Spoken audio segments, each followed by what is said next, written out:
नमस्कार। Special coverage news पर आप सबका स्वागत और अभिनंदन। आप ऊपर हेडिंग देख रहे होंगे कि सरकारी कर्मचारियों को बड़ा झटका। दिवाली से पहले एक राज्य की सरकार ने कर्मचारियों को बड़ा झटका दे दिया है और इस झटके से कर्मचारी परेशान हो उठे हैं। ये खबर भाजपा शासित राज्य की है, जहां भारतीय जनता पार्टी की सरकार है, डबल इंजन की सरकार है और उसने पूर्ववर्ती सरकार का एक आदेश पलटते हुए अपने ही कर्मचारियों को एक बड़ा झटका दिया है। क्या कारण है, क्यों झटका दिया है, क्या कर्मचारियों के लिए झटका है, इस सब पर हम खुल के बात करेंगे। पूरी बात समझने के लिए इस वीडियो को आपको देखना भी पड़ेगा और अच्छा लगे तो आगे शेयर भी कर देना। मामला कर्मचारियों से जुड़ा है। इन सरकारों के जो पाप हैं वो जनता के समक्ष जाएं, क्योंकि जब ये वोट लेते हैं तो दूसरे चेहरे होते हैं, दूसरे प्रोग्राम होते हैं, दूसरी तैयारी होती है। और जब वोट ले लेते हैं तो जिन कर्मचारियों के कंधे पर चढ़कर ये सत्ता का सिंहासन पाते हैं, उन्हीं कर्मचारियों के कंधे काटना शुरू कर देते हैं।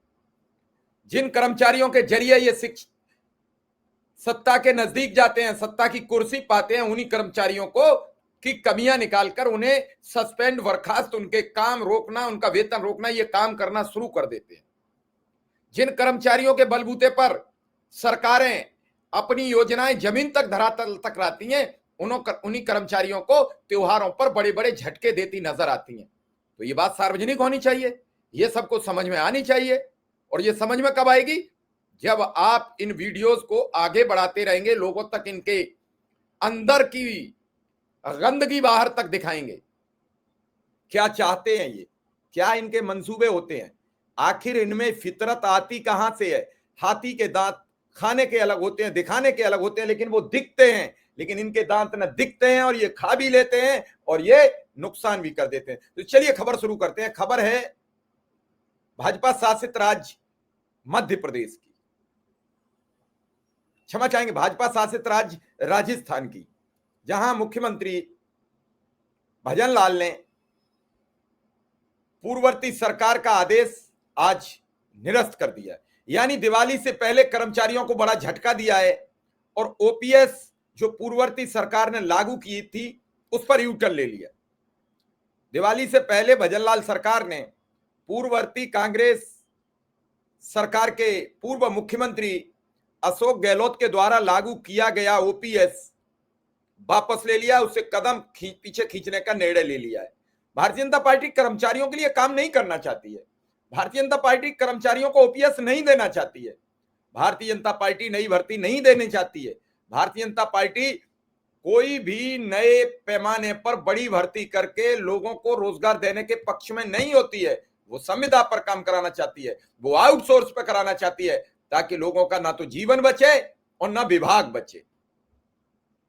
दिवाली से ठीक पहले राज्य सरकार ने बोर्ड, निगम, राजकीय उपक्रम, स्वायत्तशासी संस्थाओं, विश्वविद्यालय में कार्यरत व सेवानिवृत्त कर्मचारी, स्कूलों में कार्यरत शिक्षक, माध्यमिक में शिक्षक के लिए पूर्ववर्ती कांग्रेस शासन में लागू पुरानी पेंशन योजना ओपीएस से कदम पीछे खींचने का निर्णय लिया गया है।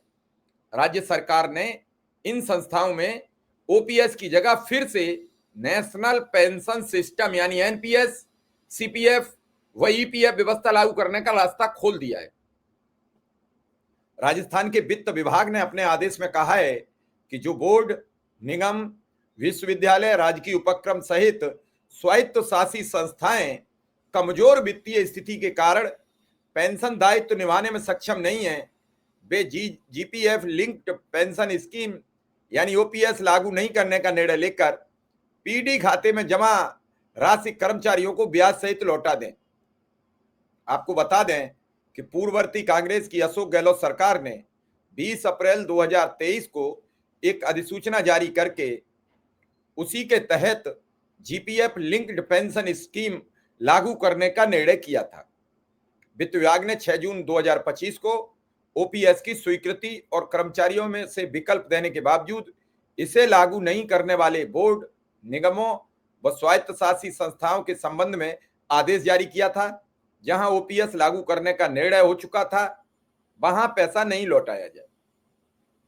अब वित्त विभाग ने इसी आदेश की जरूरत में नए दिशा निर्देश जारी किए हैं, जिसमें कहा कि यदि किसी संस्था को वित्तीय स्थिति कमजोर है, उसके पास पर्याप्त पेंशन निधि नहीं है, तो वह ओपीएस लागू नहीं करने का निर्णय ले सकती है। आदेश में यह भी कहा गया है कि ओपीएस लागू नहीं करने का निर्णय किए जाने पर संबंधित संस्था कर्मचारियों या पेंशनरों के लिए गए नियोक्ता अंशदान की पूरी राशि पीडी खाते में अर्जित ब्याज सहित संबंधित कर्मचारी या पेंशनर को लौटाएं। वित्त विभाग ने यह भी स्पष्ट किया कि जीपीएफ लिंक्ड पेंशन स्कीम लागू नहीं किए जाने पर पूर्व में चल रही पेंशन योजना जैसे सीपीएफ, ईपीएफ या एनपीएस को पुनः लागू करना होगा। आदेश में प्रावधान है कटौती पुनः प्रारंभ करने या राशि जमा कराने में विलंब या पेनल्टी लगने पर भार कर्मचारी पर नहीं डाला जाएगा। यह राशि संबंधित संस्था द्वारा वहन की जाएगी। राजस्थान कई राज्यों में ओपीएस लागू होने के बाद केंद्र सरकार ने एनपीएस की कमियां दूर करने के लिए यूनिफाइड पेंशन स्कीम यानी यूपीएस लागू की। इसमें कर्मचारियों को ओपीएस जैसे कुछ प्रावधानों का लाभ देने की व्यवस्था है। राज्य कर्मचारियों के लिए ओपीएस लागू किए जाने के बाद पीएफआरडीए में जमा एनपीएस की राशि लौटाने का लेकर राज्य व केंद्र के बीच लंबा विवाद चला। केंद्रीय वित्त मंत्री निर्मला सीतारमण और कई अर्थशास्त्रियों ने ओपीएस लागू किए जाने पर सवाल उठा दिए। ऐसे में राजस्थान वित्त विभाग का आदेश बोर्ड, निगम, विश्वविद्यालय, राजकीय उपक्रम सहित स्वायत्तशासी संस्थाओं आदि पुरानी पेंशन योजना को खत्म कर 20 अप्रैल 2023 से पूर्व की एनपीएस, सीपीएफ वाली पेंशन शुरू करने की शुरुआत हो चुकी है। इसको लेकर अखिल भारतीय राजस्थान संयुक्त राज्य कर्मचारी संयुक्त महासंघ एकीकृत के प्रदेश अध्यक्ष गजेंद्र सिंह राठौड़ ने कहा है, महासंघ इसकी कड़ी निंदा करता है। आदेश को तत्काल निरस्त किया जाए।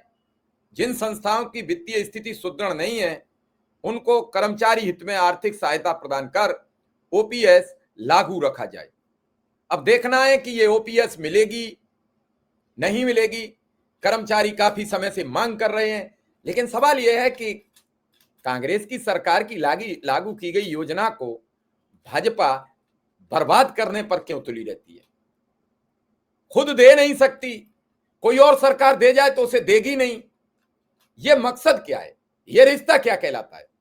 आपको बता दें कि ऐसे ही अगर झटके लगते रहे तो कर्मचारी विरोधी होने का पहले से जो बीजेपी पर ठप्पा लगा हुआ है, वो ठप्पा और मजबूत हो जाएगा और ये कर्मचारी सरकार बनाने में बड़ी महती भूमिका निभाते हैं। राज्य के कर्मचारी अगर किसी भी पार्टी के खिलाफ हो जाएं, राज्य के कर्मचारी किसी राजनीतिक दल के खिलाफ हो जाएं, तो उसका बंटाढार होना तय माना जाता है। लेकिन इस बार सब कुछ नुकसान होने के बाद भी कर्मचारी लगातार भारतीय जनता पार्टी के साथ दे रहे हैं, आंख मूंद कर दे रहे हैं। तो क्या उन्हें अपना और अपने बच्चों का भविष्य नहीं दिखाई देता है? क्या रोजगार की जरूरत उनके बच्चों को नहीं है? क्या नई भर्ती उनके बच्चों का भविष्य तय नहीं करेगी? क्या ओपीएस उनका भविष्य तय नहीं करेगी? तो कर्मचारी झटके बर्दाश्त करेंगे, कर्मचारी लाभान्वित होंगे, ये कर्मचारी तय करेगा। इधर तो 3% डीए का अलाउंस करके नरेंद्र मोदी ने कर्मचारियों की वाहवाह लूट ली। अब राज्य सरकारें, जैसे कांग्रेस के सरकार में राजस्थान और छत्तीसगढ़ में ओपीएस लागू की गई थी, तो राजस्थान की तो अब ओपीएस बंद हो गई। छत्तीसगढ़ का आदेश आ गया है, आ जाएगा। लेकिन क्या इन सब चीजों से आने वाले समय में कर्मचारियों को राहत मिलेगी? और नहीं मिलेगी तो फिर कर्मचारी खामोश क्यों? ये राज्य कर्मचारी परिषद, संयुक्त कर्मचारी परिषद, संयुक्त कर्मचारी महासंघ क्या सरकारों से इतना दबाव नहीं बना पा रहे हैं जो अपने ही कर्मचारी को कुछ दिला सके, अपने ही कर्मचारी की कुछ राहत करा सके? और ये सब काम कहां हो रहे हैं जब भारतीय जनता पार्टी की सरकार है। कांग्रेस दे गई तो तुम उसे देना भी स्वीकार नहीं कर सकते, आखिर क्यों? तो कर्मचारियों के हित में कोई सरकार निर्णय लेने से पहले, खास करके भारतीय जनता पार्टी की सरकारें कर्मचारियों के हित में आए निर्णय लागू करने में या नए निर्णय लेने में डरती क्यों है? क्या कारण है? तो ये सवाल मैं कर्मचारियों के ऊपर छोड़ता हूं कि आखिर क्या कारण है जो कर्मचारियों का हित बीजेपी नहीं करती और उनके हित के निर्णय जल्दी नहीं ले पाती। धन्यवाद, हमें कमेंट में जरूर बताएं। नमस्कार।